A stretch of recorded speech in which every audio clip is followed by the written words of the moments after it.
Nah, secara umum, in-transit merge ini tentu meningkatkan responsiveness kepada customer dibandingkan dengan manufacturer storage with direct shipping ya. Tapi di sisi lain tentu menambah biaya.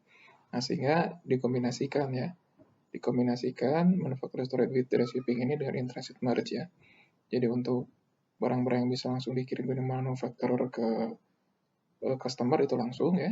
Tapi ketika ada barang-barang yang perlu dikonsolidasikan untuk menghindari partial shipment itu dilakukan di in-transit merge. Nah, yang ketiga adalah distributor storage with carrier delivery ya. Nah, pada jenis jaringan distribusi yang ketiga ini, inventory bukan hanya di manufacturer ya, tapi juga ada di distributor atau retailer ya. Jadi customer di sini memesan ke distributor atau retailer ya, kemudian nanti distributor retailer akan mengirimkan barangnya ke customer ya. Nah, di sini adalah faktor biaya dibandingkan dengan kinerja inventory ya. Inventory itu lebih tinggi ya dibandingkan dengan jenis jaringan distribusi yang sebelumnya. Karena di sini retail dan juga distributor memiliki juga inventory ya. Nah, biasanya dibedakan ya. Jadi yang di retailer itu atau di retail atau distributor itu biasanya untuk jadi produk-produk yang fast moving ya.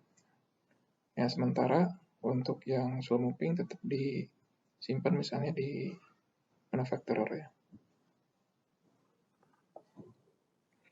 Kemudian transportasi ya, transportasi secara proporsi biaya lebih rendah dibandingkan dengan manufacturer storage ya with direct shipping.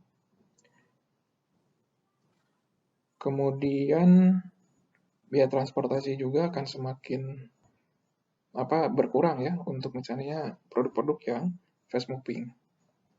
Kemudian fasilitas dan handling ya. Ini pada beberapa hal lebih tinggi ya dibandingkan manufacturer storage karena ada proses handling di distributor atau retailer. Kemudian informasi ya. Informasi ini lebih sederhana ya infrastrukturnya karena customer dia pesannya ke retailer atau distributor ya. Jadi proses informasinya di retail dan distributor dan customer. Kemudian faktor layanan ya dibandingkan dengan kinerja, respon time ya tentu lebih cepat ya dibandingkan manufacturer storage ya, karena jarak fasilitas lebih dekat kepada customer. Kemudian produk variety ya, nah variasi produk lebih rendah ya, karena keterbatasan retail atau distributor dalam menyimpan barang. Kemudian produk capability,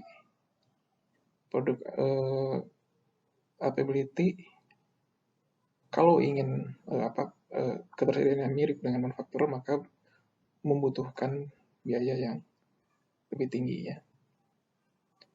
Kemudian customer experience ini karena maksudnya ya, karena di manufaktur di skala ekonomi lebih tinggi ya, sehingga biaya lebih rendah. Nah, di distributor atau retailer itu kan skala ekonomi lebih rendah. Nah, untuk sampai kepada produk atau availability yang sama membutuhkan biaya yang lebih tinggi. Ya, logikanya seperti itu. Kemudian customer experience ya. Customer experience ini lebih baik ya. Ya karena kecepatan ya. Kemudian dan sama ya. Proses pengiriman juga dari distributor atau retailer ke customer. Kemudian time to market ya, lebih cepat ya dibandingkan manufacturer storage. Kemudian order visibility lebih mudah ya karena customer hanya berhubungan dengan retail atau distributor ya. Kemudian returnability lebih mudah ya karena kalau ada apa-apa ya customer tinggal ke distributor. Ya, jenis yang keempat adalah distributor storage with last mile delivery ya. Last mile delivery ini merujuk kepada bagaimana distributor dan retailer itu mengirimkan produknya langsung ke rumah pelanggan ya. Daripada menggunakan package carrier ya.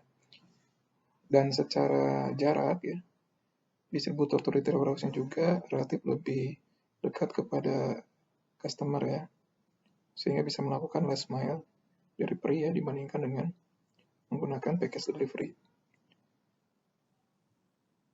Nah, di sini prosesnya secara umum masih sama ya, di mana pelanggan itu melakukan pemesanan kepada distributor atau retailer ya.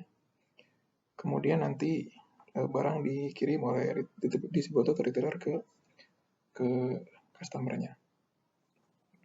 Di sini juga sama, inventory ada di manufacturer dan juga ada di distributor atau retailer. Nah, perbandingan antara faktor biaya dengan kinerja ya. Untuk inventory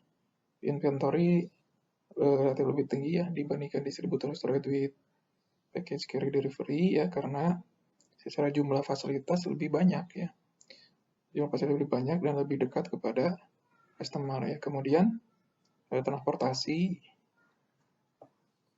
transportasi juga lebih tinggi ya, karena skala ekonomi ya. Pengiriman tidak melalui package delivery ya, tapi langsung ke direct shipping ke customer ya oleh distributor. Kemudian fasilitas dan handling ya.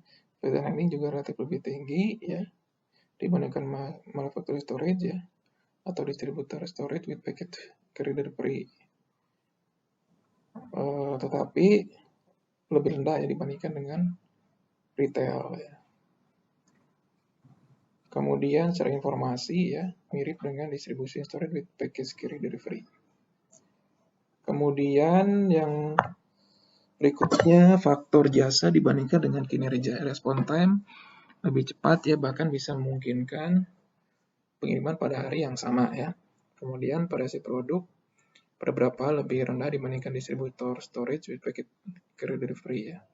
Tetapi lebih banyak dibandingkan retail. Dilihat dari faktor ketersediaan produk, secara kinerja lebih mahal untuk memberikan layanan ketersediaan produk yang sama dengan jenis jaringan distribusi yang lain ya. Namun jika dibandingkan dengan toko retail, produk availability-nya ini ya lebih murah ya untuk memberikan layanan ketersediaan yang sama. Kemudian customer experience lebih baik ya, sangat bagus khususnya untuk bulky item ya.